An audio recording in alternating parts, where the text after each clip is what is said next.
Hello friend, आज की इस वीडियो में हम लोग 10th क्लास हिंदी का 4 नंबर चैप्टर जिसका नाम है नाखून क्यों बढ़ते हैं, इसका 50 VVI ऑब्जेक्टिव क्वेश्चन को करेंगे। और इस वीडियो को देखने के बाद आपका 4 नंबर का सारा ऑब्जेक्टिव क्लियर होगा। बोर्ड एग्जाम में आपका कोई भी ऑब्जेक्टिव नहीं छूटेगा, ये हम गारंटी दे सकते हैं। ठीक है, तो अगर आप हमारे चैनल पर नए तो चैनल को सब्सक्राइब जरूर कीजिएगा और वीडियो को ज़्यादा से ज़्यादा शेयर जरूर कीजिएगा। तो चलिए बिना देर के वीडियो को स्टार्ट करते हैं। तो सबसे पहला क्वेश्चन है कि नाखून का बढ़ना किसका प्रमाण है।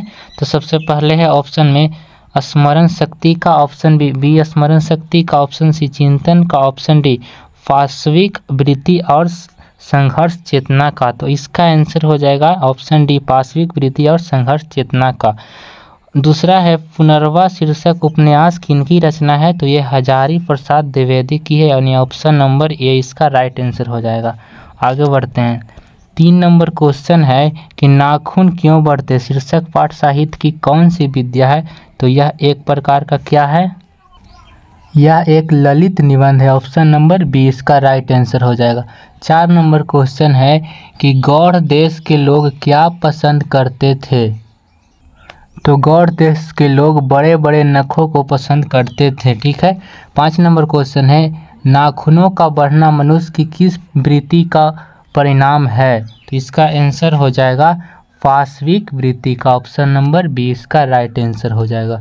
6 नंबर क्वेश्चन है कि लेखक हजारी प्रसाद द्विवेदी ने दयनीय जीव किसे कहा है। तो यह किसे कहा है, तो अल्पज्ञ पिता को, ऑप्शन नंबर ए इसका राइट आंसर हो जाएगा। अगला है प्रत्न मानव का अर्थ क्या है।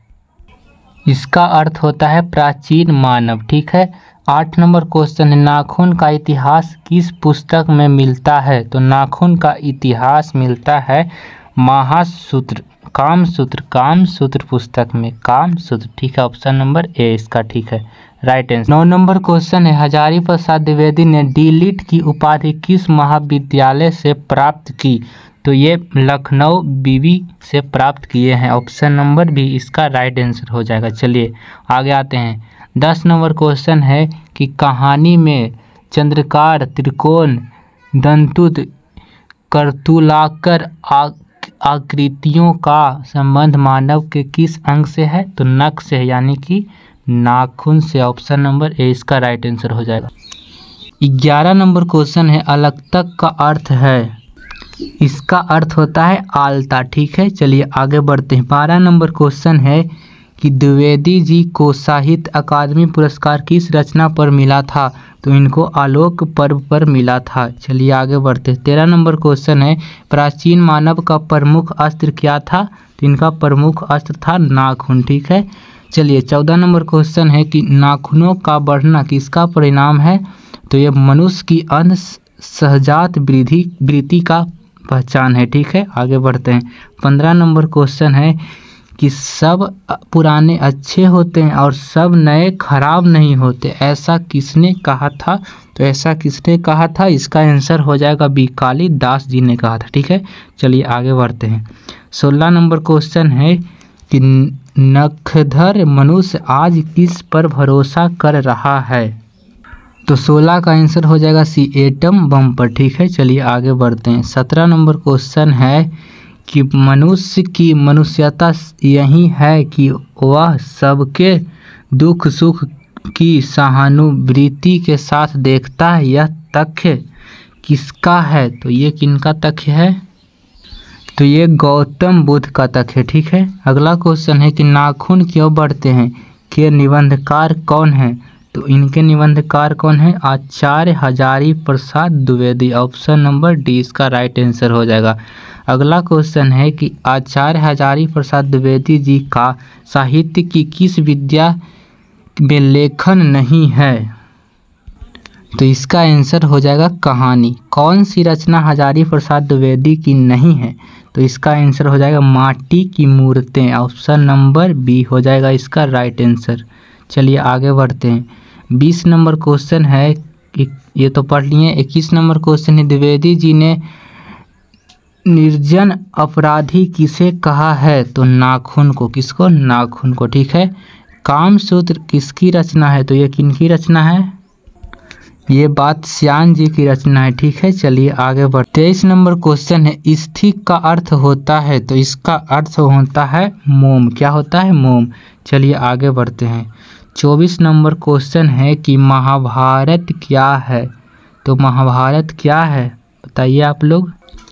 तो महाभारत एक पुराण है। ठीक है, हजारी प्रसाद द्विवेदी द्वारा रचित पाठ है। तो नाखून क्यों बढ़ते हैं, ये हजारी प्रसाद द्विवेदी जी का है। ललित निबंध है। क्या है ललित निबंध? नाखून क्यों बढ़ते हैं, ऑप्शन नंबर बी इसका राइट आंसर हो जाएगा। ठीक है, चलिए आगे बढ़ते हैं। अगला क्वेश्चन है कि पुराने का मोह सब समय वांछनीय ही नहीं होता, किस लेखक की पंक्ति है? तो ये हजारी प्रसाद द्विवेदी की पंक्ति है। 28 नंबर क्वेश्चन है, प्राचीन काल में दक्षिण भारत के लोग कैसा नाखून रखते थे? तो ये छोटे छोटे नाखून रखते थे। ठीक है, छोटे छोटे। अगला क्वेश्चन है 29 नंबर क्वेश्चन है, दधीची की हड्डी से क्या बना था? तो इंद्र का वज्र बना था। ठीक है, चलिए आगे बढ़ते हैं। अगला क्वेश्चन है कि आलोक पर्व शीर्षक निबंध संग्रह किनकी रचना है? तो ये किनकी रचना है? तो ये हजारी प्रसाद द्विवेदी जी की रचना है। ठीक है, अगला क्वेश्चन, हजारी प्रसाद द्विवेदी का जन्म कब हुआ था? तो इनका जन्म हुआ था 1907 ईस्वी में। ठीक है, चलिए आगे बढ़ते हैं। अगला क्वेश्चन है कि हजारी प्रसाद द्विवेदी का जन्म कहाँ पर हुआ था? तो इनका जन्म बलिया उत्तर प्रदेश में हुआ था। अगला क्वेश्चन है, कौन मनुष्य का आदर्श नहीं बन सकता? तो 33 का आंसर हो जाएगा बी, बंदरियां। ठीक है, अगला है, देवताओं का राजा से किन्हें संबोधित किया जाता है? तो इंद्र को। ठीक, ऑप्शन नंबर सी हो जाएगा। चलिए आगे बढ़ते हैं। अगला है, नख यानी कि नाखून किसका प्रतीक है? तो नाखून पशुता का प्रतीक होता है। ठीक है, अगला क्वेश्चन है कि पृथ्वीराज रासो किनकी रचना है? तो यह किनका रचना है? हजारी प्रसाद द्विवेदी जी का। ठीक है, ऑप्शन नंबर ए इसका राइट आंसर हो जाए। अगला क्वेश्चन है कि हजारी प्रसाद द्विवेदी जी को कब पद्म भूषण की उपाधि से सम्मानित किया गया था? तो 37 का आंसर हो जाएगा बी, ऑप्शन नंबर बी, 1957 ईस्वी में। अगला क्वेश्चन है, अशोक के कृत किनकी रचना है? तो अशोक के कृत किनकी रचना है? तो 38 का आंसर हो जाएगा सी, हजारी प्रसाद द्विवेदी। ठीक है, चलिए आगे बढ़ते हैं। अगला क्वेश्चन है, हजारी प्रसाद द्विवेदी की मृत्यु कब हुआ था? तो इनका मृत्यु कब हुआ था? 1979 ईस्वी दिल्ली में। अगला क्वेश्चन है, सहजात वृत्तियों से किसे कहते हैं? सहजात वृत्तियों किसे कहते हैं? अनजान स्मृतियों को। ठीक है, द्विवेदी जी से किसने पूछा था नाखून क्यों बढ़ती है? उनकी छोटी लड़की ने पूछा था। ठीक है, चलिए अगला क्वेश्चन है कि नाखून क्यों बढ़ते हैं? पाठ में नाखून क्यों बढ़ते हैं? पाठ में बूढ़े ने सबसे बड़ी चीज़ किसे माना है? तो इसका आंसर हो जाएगा प्रेम को। ठीक है, अगला क्वेश्चन है कि किस देश के लोग बड़े बड़े नख पसंद करते हैं? तो 44 का आंसर हो जाएगा डी, गौड़ देश के लोग। ठीक है, अगला है, पुराने का मोह सब समय वांछनीय ही नहीं होता, यह पंक्ति किस पाठ की है? तो इसका आंसर हो जाएगा नाखून क्यों बढ़ते, ऑप्शन नंबर ए इसका हो जाएगा राइट आंसर। चलिए आगे बढ़ते हैं। अगला क्वेश्चन है 46 कि अनामदास का पोथा उपन्यास किस लेखक की कृति है? तो 46 का आंसर क्या हो जाएगा? ए, हजारी प्रसाद द्विवेदी जी का। ठीक है, अगला क्वेश्चन है, कौन नाखून को जिलाए जा रहा है?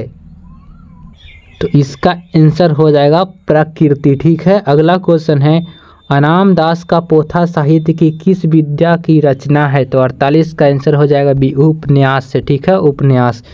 चलिए अगला क्वेश्चन है 49 नंबर की असुरों के पास नहीं थी, क्या नहीं थी? तो 49 का आंसर हो जाएगा डी, लोहे के अस्त्र नहीं थे। ठीक है, चलिए 50 नंबर क्वेश्चन पर आते हैं और 50 नंबर क्वेश्चन हमारा क्या है? 50 नंबर क्वेश्चन है कि कालिदास की लालित्य योजना किनकी रचना है? तो 50 का आंसर क्या होगा? तो 50 का आंसर हो जाएगा आपका सी, यानी हजारी प्रसाद द्विवेदी जी की।